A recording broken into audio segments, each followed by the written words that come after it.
आवेश के गुण कि आवेश में कौन कौन से गुण पाए जाते हैं, गुण या विशेषताएं।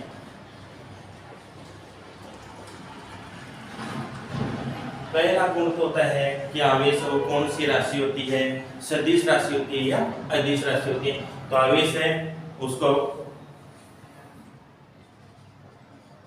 एक अदिश राशि होती है। दूसरा, क्योंकि आवेश की कोई दिशा नहीं होती इसलिए आवेश वो एक अदिश राशि है।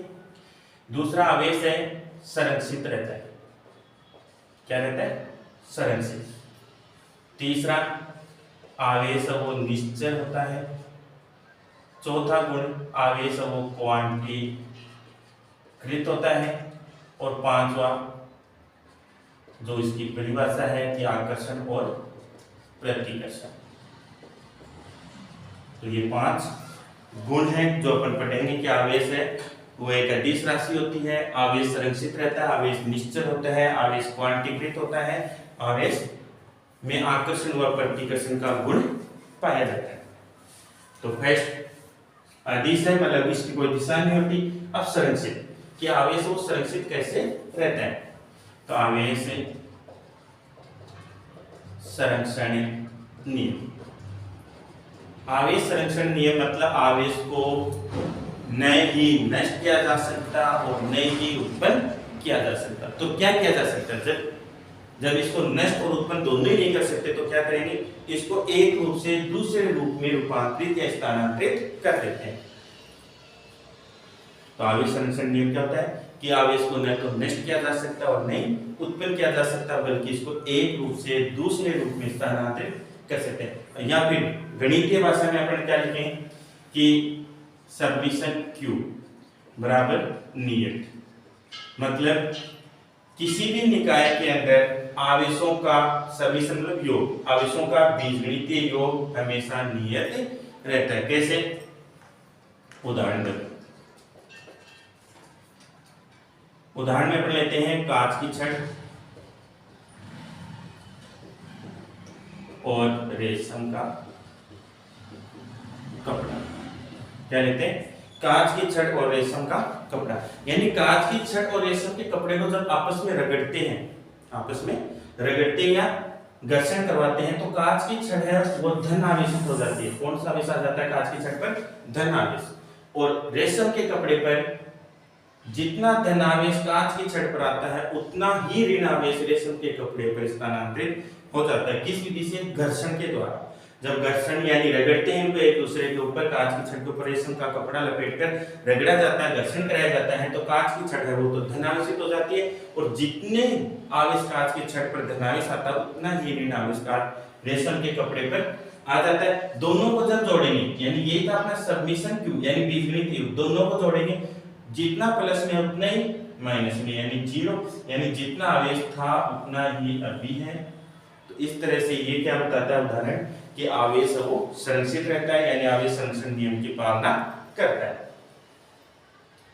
फिर आता है कि आवेश जब अपन ने लिख दिया अदिश राशि है, इसको नहीं नष्ट कर सकते, नहीं उत्पन्न कर सकते, तो आवेश को अपन देख कैसे सकते हैं, पता कैसे लगाएं कि यहाँ पर आवेश है या नहीं? तो इसके लिए एक प्रयोग है जिसको बोलते हैं आवेश का संसूचन। संसूचन का मतलब होता है उपस्थिति। मतलब आवेश का संसूचन यानी आवेश का उपस्थिति, आवेश की अपने को उपस्थिति पता लगानी है कैसे? उस प्रयोग का नाम है सौरण पत्तर विद्युतदर्शी प्रयोग, जिसको बोलते हैं gold leaf electroscope experiment. Gold leaf electroscope experiment. तो आवेश की उपस्थिति किस प्रयोग के द्वारा की जाती है? सौरण पत्तर विद्युतदर्शी प्रयोग के द्वारा अपन करेंगे, या फिर गोल्ड लीफ इलेक्ट्रोस्कोप एक्सपेरिमेंट बोलते हैं। इससे क्या पता चलेगा? केवल आवेश की उपस्थिति। तो अब आवेश की उपस्थिति के लिए देखो, एक कांच का पात्र होता है, ये कांच का पात्र है।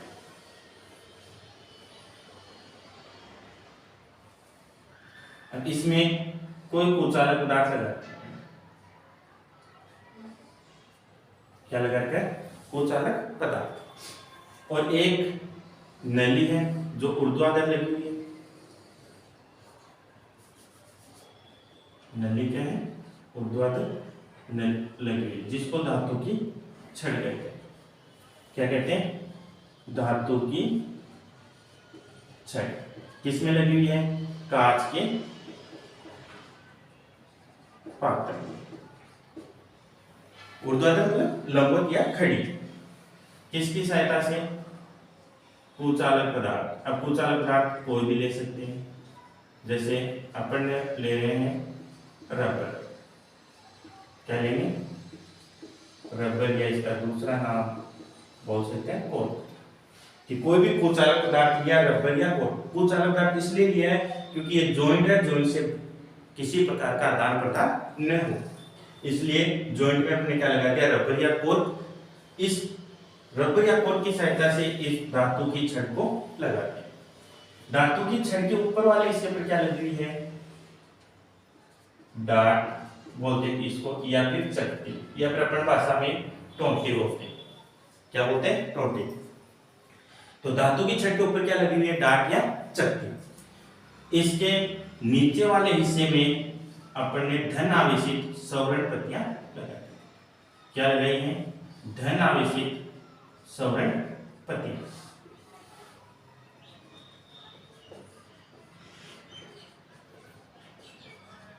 सवर्ण पत्तियां। और पात्र में पहले से ही विपरीत योज्यता वाले यानी विपरीत प्रकृति के जो हैं वो लगा रहे, जिनको बोलते हैं टिन की पत्तियां। यानी विपरीत प्रकृति की कौन सी पत्तियां लगी हुई हैं? टिन की पत्तियां। और धातु की छड़ के नीचे वाले हिस्से में धन आवेशित सवर्ण पत्तियां। ये होती है इसकी संपूर्ण बनावट प्रयोग की। यानी कि एक धातु की छड़ है जो कांच के पात्र में कुचालक पदार्थ रबर या कोट की सहायता से ऊर्ध्वाधर लगी हुई है। इस धातु की छड़ के ऊपर वाले हिस्से पर कोई चकती या डाट, जिसको अपन बोलते हैं टोंटी, लगी हुई है। धातु की छड़ के नीचे वाले हिस्से में धन आवेशित सवर्ण पत्तियां लगी हुई हैं और पात्र में ऋण आवेशित टिन की पत्तियां लगाई हुई है। अब प्रयोग करना है। ये तो उपकरण की बनावट थी। प्रयोग के लिए अपने एक आवेशित चकती, क्या लेकर आ रहे हैं? आवेशित चकती, यानी इस पर आवेश उपस्थित है।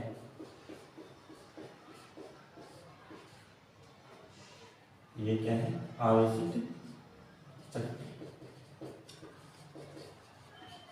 अब मैं पहले आपको आवेश का विनिमय बता रहा हूं, कितने प्रकार से होता है। यानी आवेशन की विधियां। आवेशन का मतलब होता है आवेश का आदान प्रदान या विनिमय। आवेशन का मतलब क्या होता है? आवेश का आदान प्रदान, यानी धनावेश का या ऋणावेश, किसी का भी आदान प्रदान या विनिमय मतलब ट्रांसफर। तो आवेशन से क्या तात्पर्य हो गया? आवेश का आदान प्रदान या विनिमय। यह आवेश का आदान प्रदान हो कितने तरीके से होता है? 3 प्रकार से होता है। कितने प्रकार से? 3 प्रकार से। पहला घर्षण यानी रगड़ा, दूसरा चालन, और तीसरा प्रेरण। प्रेरण मतलब संगत का असर। 3 है, घर्षण, चालन और प्रेरण। अब घर्षण में क्या करेंगे? 2 वस्तुएं होंगी, ए और बी। इन दोनों वस्तुओं को आपस में क्या कर देंगे? रगड़ेंगे, घसेंगे इनको। तो रगड़ेंगे या घसेंगे तो पहली वाली वस्तु का मान लिया अपन ने धनावेश बी पर जा रहा है, रगड़ते ए का धनावेश कहां चला गया? बी का, बी पर। अब बी के पास क्या हुआ था? इसके पास धनावेश है तो इसके पास विपरीत प्रकृति का होगा ऋणावेश। ये ऋणावेश कहां चला जाता है? ए पर। यानी जब दो वस्तुओं को आपस में रगड़ते हैं तो इन पर रगड़ने से आवेश उत्पन्न होता है, एक पर धनावेश उत्पन्न होगा, एक पर ऋणावेश, क्योंकि आवेश संचय रहता है इसलिए। तो इसलिए ए पर धनावेश हुआ और बी पर मान लिया अपन ने ऋणावेश है, तो ए का तो धनावेश कहां चला जाता है बी पर, और बी का ऋणावेश कहां चला जाता है ए पर। ये होता है घर्षण विधि, आवेश का विनिमय। चालन में वही दो वस्तुएं हैं ए और बी। मान लिया ये क्या है, उच्च विभव पर है, जिसको बोलते हैं पल्स। किस पर है, उच्च विभव पर। और ये क्या है, नेगेटिव यानी कि निम्न विभव पर। तो इन दोनों में आवेश का विनिमय होगा तो कैसे होगा, बी से ए की तरफ होगा या ए से बी की तरफ, ए से बी की तरफ। क्यों, क्योंकि उच्च है, उच्च से निम्न की तरफ ही आवेश का विनिमय होता है। और ये कब तक होता रहेगा, जब तक ए और बी दोनों बराबर न हो जाए, यानी दोनों पर आवेश का मान समान हो जाएगा, उसके पश्चात आवेश का विनिमय नहीं होगा। क्योंकि बराबर प्रकृति के हो गए, बराबर प्रकृति के न तो ले सकते और नहीं दे सकते।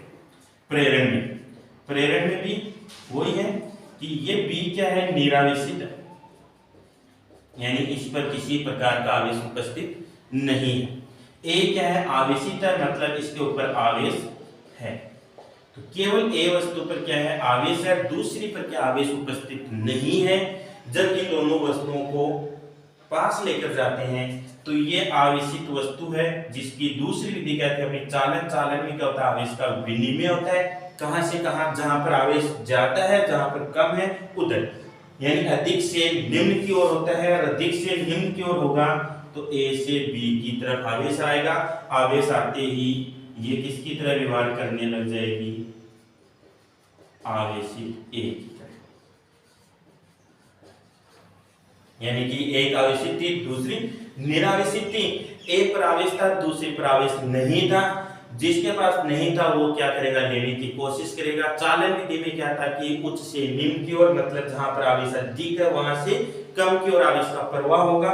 तो ए से बी की ओर होगा, और बी पर आवेश आते ही ये बी भी क्या हो जाएगी, ए की तरह आवेशित हो जाएगी। तीसरी विधि में जरूरी नहीं है कि इन दोनों वस्तुओं को बिल्कुल पास में लाया जाए, क्योंकि दूर से भी स्थानांतरित हो जाता है, लेकिन फर्स्ट और दो में संपर्क में लाना जरूरी। बिना संपर्क के दोनों विधियों में आवेश का विनिमय नहीं होगा। तो बीच में प्रयोग के बीच में ये तीन विधियां इसलिए बताइए कि अभी इनका काम आएगा।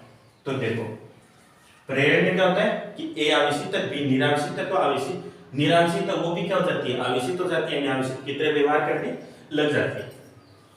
तो अब देखो ये आवेशित शक्ति है, आवेशित शक्ति को अपन ने डाट या शक्ति के पास जो संपर्क में लाते हैं, थोड़ा सा संपर्क में लाते, प्रेरण विधि के अनुसार डाट या शक्ति भी क्या हो जाती है, आवेशित हो जाती है, मतलब इस पर आवेश उत्पन्न हो जाता है। अब डाट या शक्ति है वो किससे जुड़ी हुई है, धातु की छड़ से। तो धातु की छड़ भी क्या हो जाती है, आवेशित।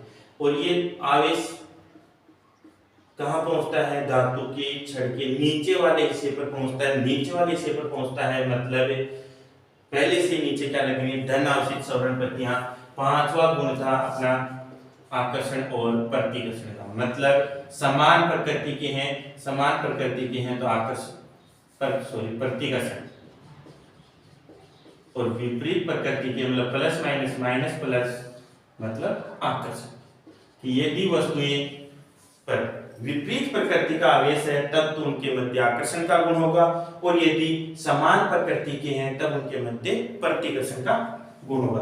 तो अब धातु की छड़ में भी धनावेश है और सवर्ण पत्तियां भी धनावेशित है, तो दोनों के मध्य क्या होगा, प्रतिकर्षण। प्रतिकर्षण होगा तो ये सवर्ण पत्तियां इस धातु की छड़ से दूर जाएंगी, विस्थापित होंगी। विस्थापित होंगी तो आवेश दूसरी विधि में क्या था, उच्च से निम्न की ओर, यानी धन आवेश कहां जाएगा, ऋण आवेश की तरफ। ऋण आवेश कौन है, टिन की पत्तियां, यानी सवर्ण पत्तियां और टिन की पत्तियां एक दूसरे को क्या कर लेती हैं, आकर्षित कर लेती हैं। आकर्षित कर लेती है तो आवेश का मान ये माइनस था, ये यहां जाते ही माइनस से इंक्रीज हो गया। यहाँ पर टिन की पत्तियों पर कौन सा आवेश था, माइनस था, यानी ऋणात्मक आवेश था, और प्लस आवेश जाते ही माइनस में यदि कुछ ऐड करते हैं तो वो क्या हो जाता है, बढ़ जाता है, यानी आवेश का मान बढ़ जाता है। बढ़ जाता है, पात्र में हलचल हो जाती है, और अपन कह सकते हैं कि आवेश उपस्थित है। क्या है? आवेश उपस्थित। आवेश उपस्थित है, ये किस पर निर्भर करता है? सौरण प्रतियों के विस्थापन, यानी सौरण प्रतियां विस्थापित ही नहीं होंगी तो आवेश की उपस्थिति का पता नहीं लग पाएगा, और सौरण प्रतियां विस्थापित होंगी, इनको आकर्षित करेंगे टेम की प्रतियां, तो आवेश का परिमाण बढ़ जाता है। परिमाण भी किस पर निर्भर करेगा? आवेश का परिमाण। कि यदि ये जितनी ज्यादा अधिक पास आएंगे, यानी कि इस धातु की छड़ से सौरण प्रतियां जितनी ज्यादा अधिक विस्थापित होंगी, आवेश का परिमाण उतना ही अधिक होगा, और यदि कम विस्थापित होती हैं तो आवेश का परिमाण कम होगा। तो ये था आवेश का संसूचन, यानी आवेश की उपस्थिति। आवेश की उपस्थिति का कैसे पता लगाया जा सकता है, ठीक है। बाकी नेक्स्ट क्लास।